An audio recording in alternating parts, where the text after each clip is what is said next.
中嘉宽频三国王上注册团队前景台南，透过有线电视稳定的基础网络甲市府合作，伫今年度的尾声嘛传出好消息，到伫社区安全防护监视器。其实，伫疫情严重冲击的时，嘛甲公部门合作，到伫5G应用测试，其中伫全国首创先伫公车站架设人工智慧的侦测系统，不只当了解附近人潮，而且民众若无挂催暗，也可以自动广播提醒民众。同时嘛，进一步扩大到传统市场甲夜市，共款用这款影像分别系统来侦测人潮，提供民众伫厝透过电视得当判断敢会人客人需要先撇开。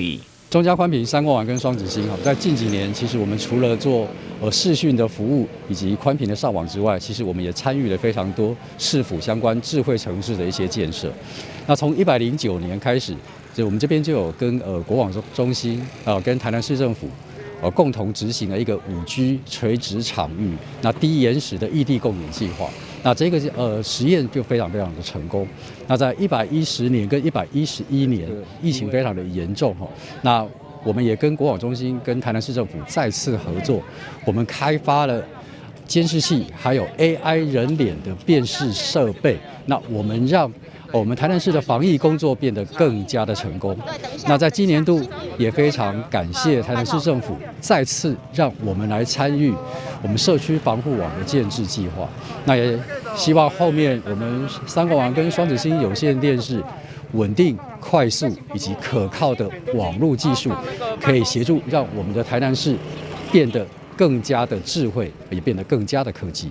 疫情期间，类似这款所谓转型的做法，也是政府补助鼓励企业到地方产业的创新研发计划，或者地方型的 SBIR。根据市府统计，对2019年实施到今，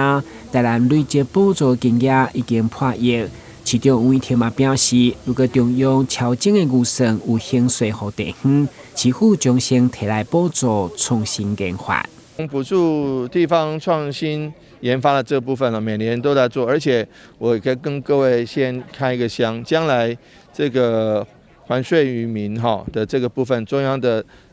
如果超增的预算有这个分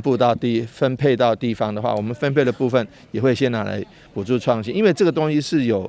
创新性，有这个自强性，甚至对于年轻人的这个创新是有帮助的。所以说，这个部分的力道我们还会再加强。政府透过资金补助甲民间企业合作，对着在地企业转型升级，提升台南产业的竞争力，会当讲一档一档看见成果。台南新闻管制林英光采访报道。